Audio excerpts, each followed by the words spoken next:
uh, Research and Development, ada setidaknya 4 hal yang akan kita bahas. Yang pertama, konsep dasarnya. Yang kedua adalah fungsi dan pemanfaatan. Yang ketiga adalah karakteristiknya. Dan yang keempat adalah landasannya.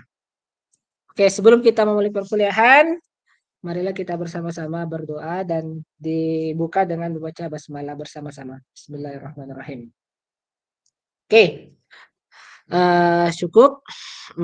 Pertama, penelitian pengembangan. Kenapa kita akan bahas? Karena penelitian pengembangan ini banyak sekali yang menggunakannya untuk riset di skripsi atau di tugas akhir ya. Baik itu nanti tugas akhirnya dalam bentuk skripsi ataupun tugas akhirnya nanti dalam bentuk pengembangan. Bahkan teman-teman yang ikut PKM ya, program kreativitas mahasiswa yang biasanya setiap tahun ada timnya, itu sebagian besar risetnya adalah meriset pengembangan atau metode yang dipakai sebagian besar adalah metode pengembangan. Jadi penting bagi teman-teman paham pengantarnya apa sih penelitian pengembangan itu. Jadi secara umum, kalau dari segi definisi, penelitian pengembangan merupakan penelitian yang mengembangkan suatu produk baru atau menyempurnakan produk yang telah ada, baik berupa model, desain bahan ajar, prototip media, maupun suatu proses. Jadi, penelitian pengembangan ini tidak melulu harus menciptakan sesuatu dari yang sebelumnya belum ada menjadi ada. Tetapi bisa juga sesuatu yang sudah ada dimodifikasi menjadi lebih bagus. Misalnya, mengembangkan model atau mengembangkan buku flipbook ya, mengembangkan flipbook. Nah, flipbooknya sudah banyak nih. Nah, nanti teman-teman tetap bisa mengembangkan, tapi harus ada yang dikreasikan. Flipbooknya misalnya dibuat yang khusus untuk menstimulus pembelajaran sainsnya anak atau menstimulus pembelajaran numerik misalnya. Bisa saja seperti itu. Artinya sebuah produk yang awalnya sudah ada tetapi dikembangkan lagi, ditambahkan lagi, dibuat lagi inovasi-inovasi terbaru sehingga yang awalnya produk itu pas untuk satu aspek tapi tidak pas untuk aspek yang lain, kalian kembangkan yang belum banyak orang yang membuat seperti itu ataupun dikreasikan. Baik itu berupa model, ya model pembelajaran, model desain, bahan ajar, video pembelajaran, APE, ya alat permainan edukatif dan lain sebagainya. Jadi itu inti dari penelitian pengembangan. Apa sih fungsi dari hal itu? Yang pertama adalah fungsi kreasi, ya. Jadi teman-teman dari produk yang awalnya sudah ada tuh itu atau misalnya yang belum ada, teman-teman bisa mengkreasikan tergantung kreativitasnya. Intinya dari yang awalnya kurang baik atau yang awalnya produknya sudah baik, kalau teman-teman kembangkan haruslah menjadi lebih baik, bukan menjadi lebih buruk seperti itu. Kemudian menghasilkan produk sebagai fungsi pengembangan untuk mengatasi masalah pembelajaran. Nah, perlu dipahami di sini bahwa kalau dalam penelitian pengembangan kita tidak boleh asal mengembangkan produk. Kenapa? Karena kalau asal mengembangkan produk tanpa adanya urgensi, maka produk teman-teman akan sia-sia. Contoh, teman-teman mengembangkan bahan ajar nih. Tetapi ternyata bahan ajar itu tidak dibutuhkan di sekolah. Yang ngapain kita capek-capek bikin? Nah, sehingga sebelum mengembangkan sesuatu, baik itu produk ataupun apapun itu jenisnya, teman-teman harus dulu survei ke sekolah. Kira-kira produk apa nih yang di sekolah belum ada dan sekolah sangat butuhkan. Bisa jadi produk itu memang belum ada, tapi memang sekolah tidak butuh produk itu. Jadi tidak perlu dikembangkan. Nah, pengembangan itu barulah dimaksud sebagai pengembangan jika produk yang akan kita buat atau akan yang kita kreasikan adalah produk yang memang betul-betul akan dipakai atau betul-betul dirasakan manfaatnya nanti baik oleh sekolah, baik oleh orang tua, maupun oleh anak ataupun bagi masyarakat umum jika misalnya produknya untuk umum seperti itu. Jangan sebagai catatan kembali digarisbawahi bahwa jangan sekali-kali nanti mengambil riset pengembangan tapi produknya itu tidak bermanfaat. Itu tidak boleh ya. Lebih baik teman-teman ambil riset yang lain ya misalnya riset survei, riset kualitatif ataupun yang sejenisnya ketimbang mengambil pengembangan karena riset pengembangan ini butuh waktu yang relatif lama, utamanya relatif lamanya di bagian pengembangan produknya atau membuat produknya dan biasanya juga butuh biaya lebih ya bisa apakah nanti mungkin nyuruh orang ataupun kalau bikin sendiri minimal beli bahan lah sehingga butuh modal finansial juga. Sehingga apabila semua itu terjadi namun ternyata ujungnya produknya tidak digunakan, yang rugi bukan hanya kalian, tapi yang pembimbingnya juga rugi. Kenapa rugi? Ya udah capek-capek ngebimbing, ternyata produknya juga nggak dipakai kan rugi, rugi 2 kali. Oke, gitu ya. Selanjutnya, karakteristik dari penelitian pengembangan. Oke, untuk penelitian pengembangan, yang pertama, masalah yang spesifik dan kontekstual. Artinya bahwa, seperti yang saya jelaskan sebelumnya, basis pengembangan produk itu harus dari masalah yang spesifik dan kontekstual. Apa yang dibutuhkan di lapangan itu yang dikembangkan. Jangan malah itu tidak dibutuhkan, malah dikembangkan, kan tidak relevan. Yang kedua, pastikan bahwa produk yang dibikin atau yang dibuat itu bisa menyelesaikan masalah, bukan malah menambah masalah baru. Misalnya, kemampuan fisik motorik anak itu kurang terlatih di TKX ya. Itu adalah kontekstual permasalahannya. Nah, teman-teman berusaha membuat media supaya kemampuan fisik motorik anak bisa berkembang. Tetapi kalau salah mengembangkan produk, jangan sampai malah memperburuk kemampuan fisik motorik, bukan malah memperbaiki. Hati-hati. Yang ketiga adalah kolaboratif. Apa yang dimaksud kolaboratif? Teman-teman harus berkolaborasi dengan guru. Diskusikan produknya dengan guru. Kalau mengembangkan produk ini, kira-kira bagus enggak? Atau diskusikan dengan pembimbingnya. Bagus enggak kalau mengembangkan produk seperti ini? Ya. Kemudian baru menghasilkan produk.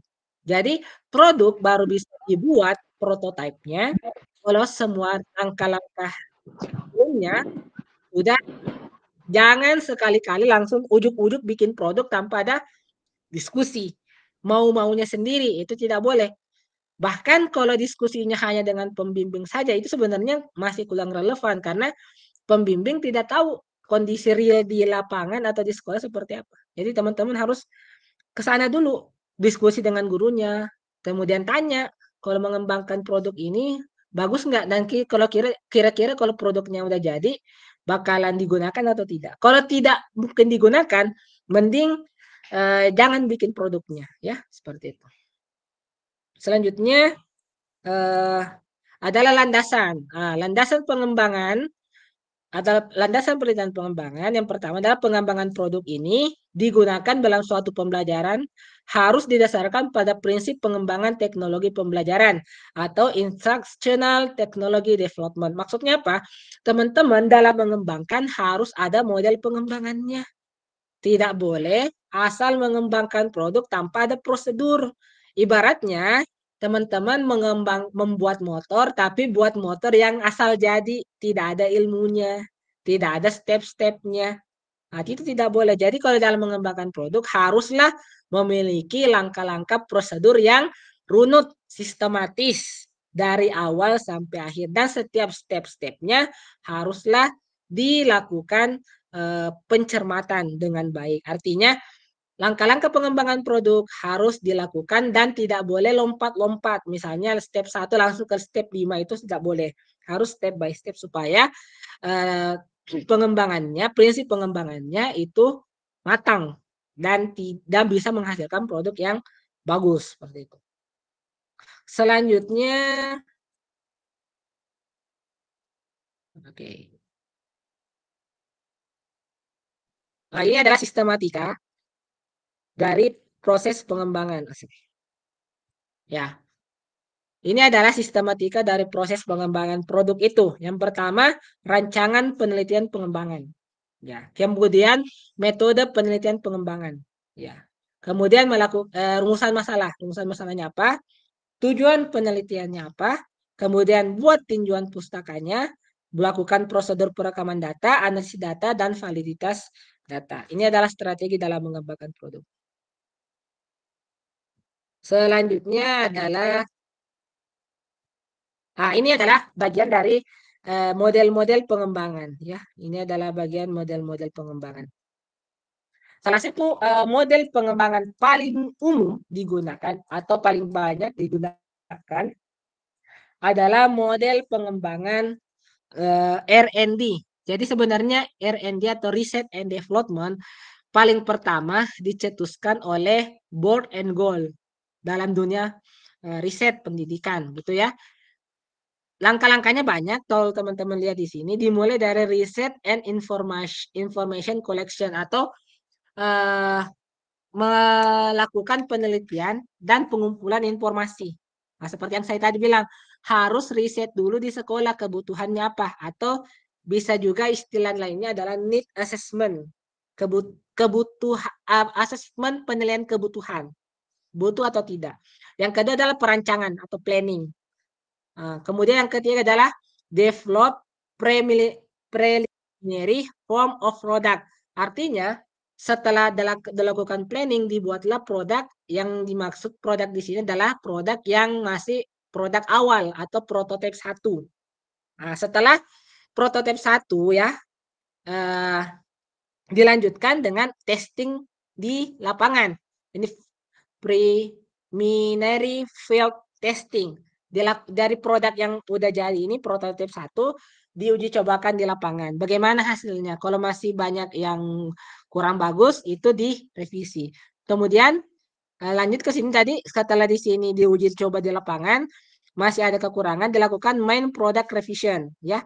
Kemudian setelah direvisi, diuji kembali ke lapangan.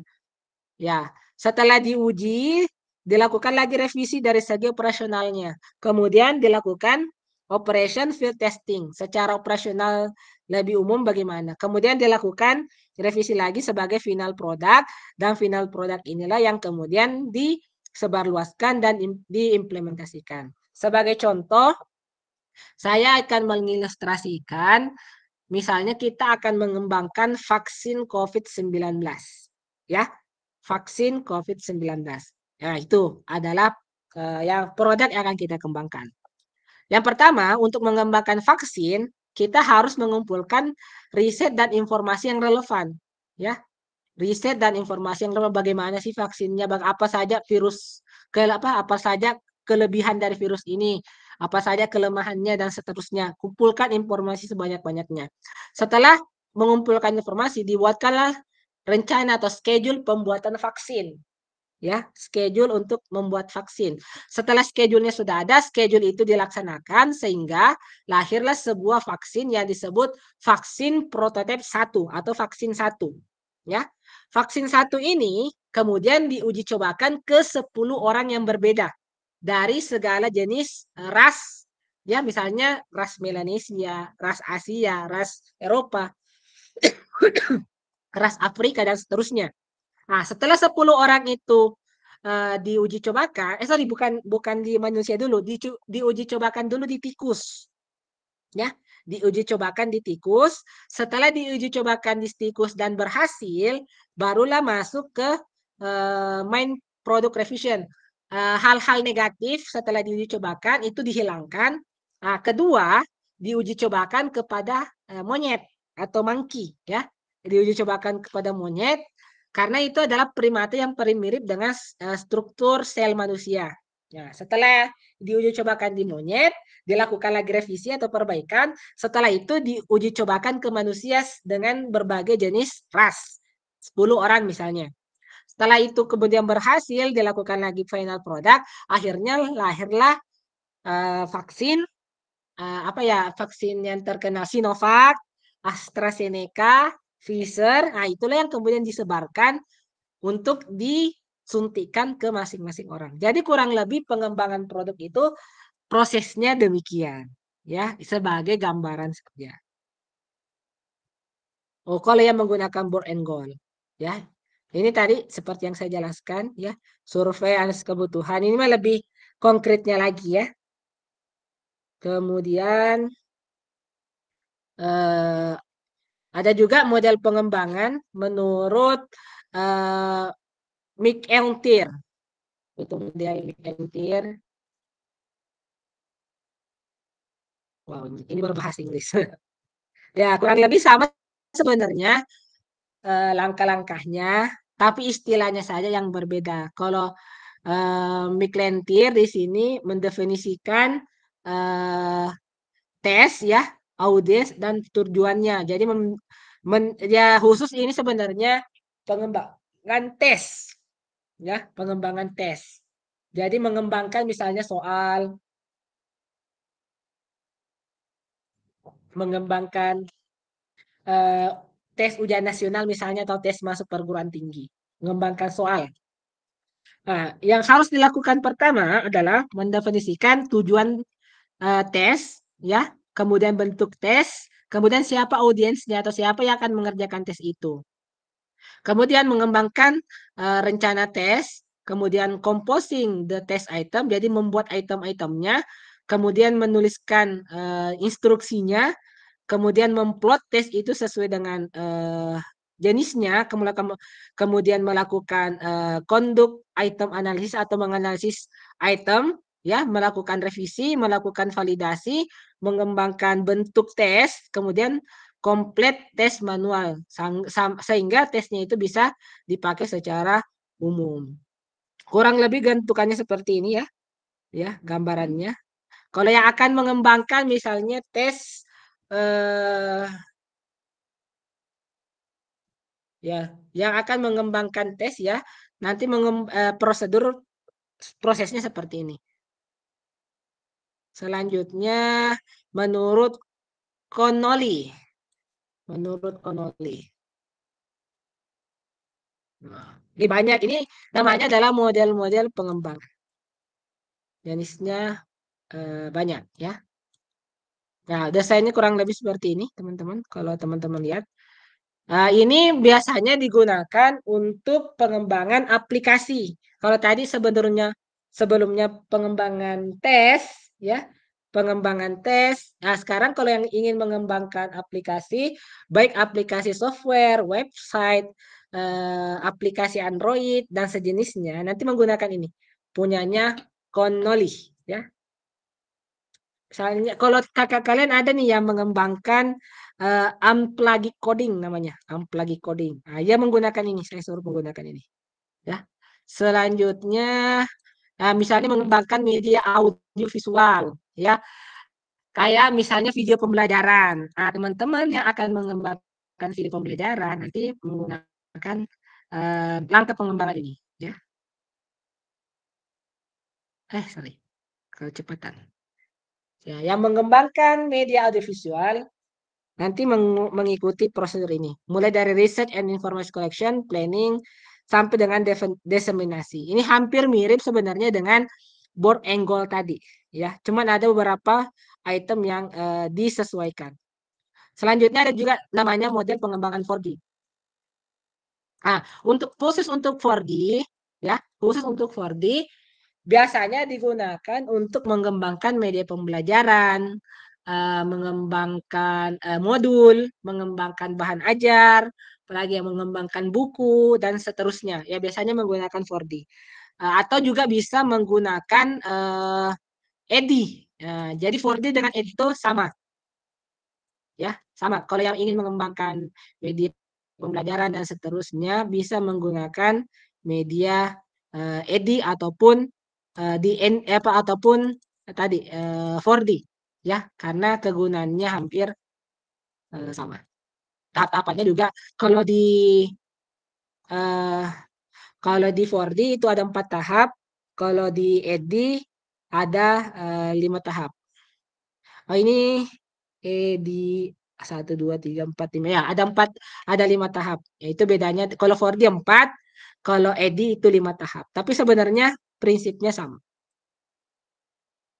Nah, kemudian untuk membuat rumusan masalahnya. Apa produk yang dihasilkan harus relevan, ya. Apakah produk yang dihasilkan relevan untuk memenuhi kebutuhan? Apakah sarana pendukung pengembangan produk tersedia? Apakah tersedianya tenaga yang dimiliki? Jadi sebelum melakukan pengembangan, teman-teman harus jawab dulu ini. Semuanya ini kalau sudah tersedia semua, baru boleh lanjut. Tujuannya, metodenya ya, metode pengembangan pakai deskriptif, evaluasi dan eksperimen, tinjauan pustakanya ya, seperti ini. Teknik pengumpulan datanya, nanti ada kuesioner, observasi wawancara, kalau tesnya sama kuesioner. Analisis datanya pun juga demikian, ya. Nah, itu aja. Nah, cepat.